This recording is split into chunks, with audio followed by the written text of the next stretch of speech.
Set bel. Assalamualaikum warahmatullahi wabarakatuh. Halo semua, pada video ini saya akan menjelaskan mengenai materi diksi. Sebelum lanjut ke pembahasan, izinkan saya memperkenalkan diri terlebih dahulu. Perkenalkan, nama saya Mara Miftanti, NIM 202338012, Program Studi Biologi. Nah, apa sih diksi itu? Menurut Kamus Besar Bahasa Indonesia, diksi adalah pilihan kata yang tepat serta selaras dalam penggunaannya. Diksi adalah pilihan kata dalam tulisan yang biasa digunakan untuk menggambarkan suatu cerita atau memberi makna sesuai dengan keinginan penulis. Pengertian diksi menurut para ahli ada Goris Keraf, Susilo Mansurudin, Widya Martaya, dan Endre. Pengertian diksi menurut Goris Keraf. Keraf berpendapat bahwa diksi terbagi menjadi dua, yaitu pilihan kata atau tentang pengertian kata yang digunakan untuk menyampaikan suatu gagasan, pengungkapan yang tepat, serta gaya penyampaian yang lebih baik dan sesuai dengan situasi. Kedua, Keraf mendefinisikan diksi sebagai sebuah kemampuan untuk membedakan secara tepat nuansa makna dari gagasan yang disampaikan. Pengertian diksi menurut Susilo Mansurudin. Menurut Susilo Mansurudin, pemakaian atau pemilihan diksi yang benar, tepat serta cermat dapat membantu penulis dalam memberi nilai pada suatu kata. Pilihan diksi yang sesuai dengan kata lain akan mencegah terjadinya kesalahan penafsiran atau penafsiran yang berbeda dari penulis ke pembaca. Pengertian diksi menurut Widya Martaya. Widya Martaya mendefinisikan diksi sebagai kemampuan seseorang untuk membedakan suatu nuansa makna dengan tepat sesuai dengan gagasan yang disampaikan. Pengertian diksi menurut Endre. Endre mendefinisikan diksi sebagai penggunaan kata yang sesuai untuk mewakili pikiran serta perawatan yang ingin disampaikan dalam pola-pola kalimat tertentu. Nah, apabila ditarik kesimpulan, dapat diartikan diksi adalah pilihan kata yang dapat menentukan gaya bahasa untuk mengungkapkan isi pikiran, gagasan penulis, agar tidak terjadi kesalahan penafsiran dalam tulisan.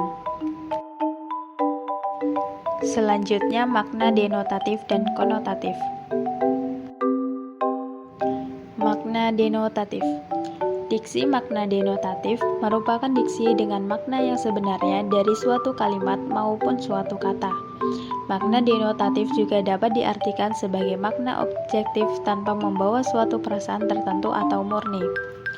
Diksi dengan makna denotatif memiliki beberapa ciri, diantaranya adalah memiliki makna yang lugas karena bersifat literal dan biasanya hasil dari observasi dari panca indera manusia seperti penciuman, pendengaran, penglihatan, perasaan, dan bahkan pengalaman fisik seseorang. Berikut adalah beberapa contoh dari diksi dengan makna denotatif. Yang pertama, jerawat dapat disebabkan oleh sebum yang menumpuk pada wajah. Yang kedua, jerapah memiliki leher yang lebih panjang dibandingkan hewan lainnya. Ketiga, bagus bekerja keras untuk menggapai cita-citanya. Makna konotatif. Diksi makna konotatif merupakan kata maupun kalimat yang memiliki arti bukan sebenarnya. Artinya, makna konotatif adalah makna kiasan yang berkaitan dengan nilai raksa. Diksi dengan jenis makna konotatif biasanya dipengaruhi oleh norma dan nilai-nilai yang dipegang oleh masyarakat tertentu. Meskipun begitu, makna dari diksi ini biasanya akan turut berubah seiring dengan perubahan norma serta nilai yang ada di masyarakat. Berikut adalah beberapa contoh dari diksi dengan makna konotatif. Yang pertama, banyak pahlawan yang telah gugur dalam medan perang. Gugur dalam kalimat tersebut memiliki arti konotatif, yaitu meninggal dunia.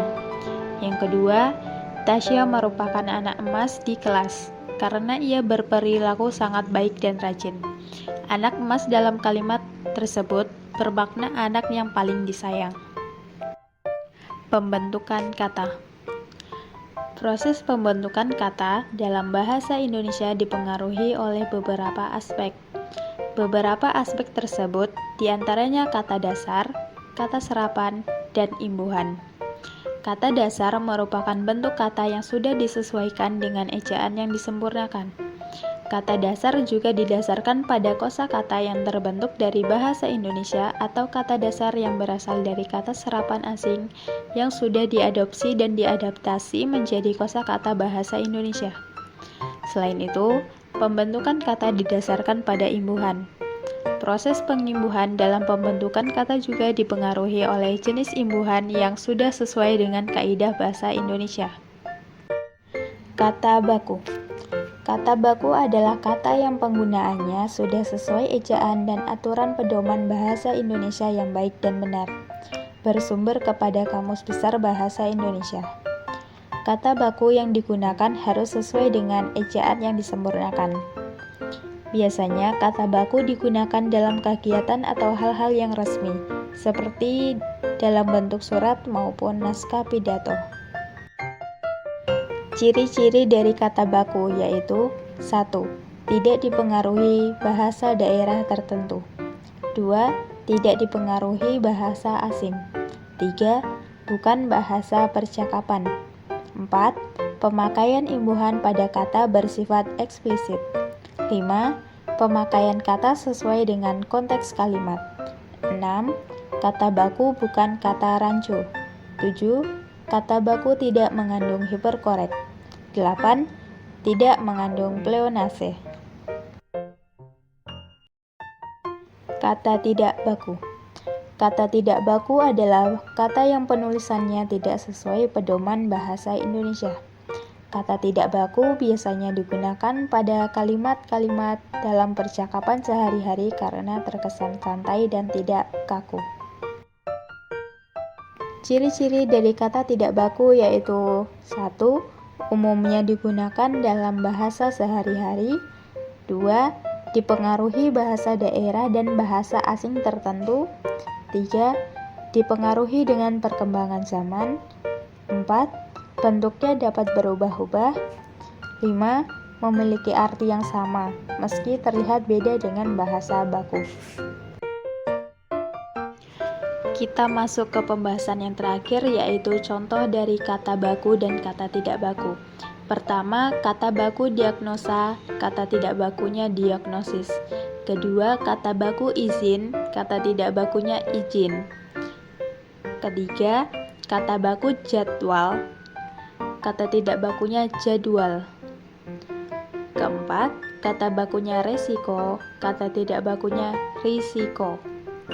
Kelima, kata baku zaman, kata tidak bakunya zaman. Keenam, kata bakunya kaos, kata tidak bakunya kaos. Nah, sekian pembahasan mengenai diksi dari saya. Semoga dapat bermanfaat bagi kita semua. Dan apabila ada salah kata, saya mohon maaf yang sebesar-besarnya. Wassalamualaikum warahmatullahi wabarakatuh.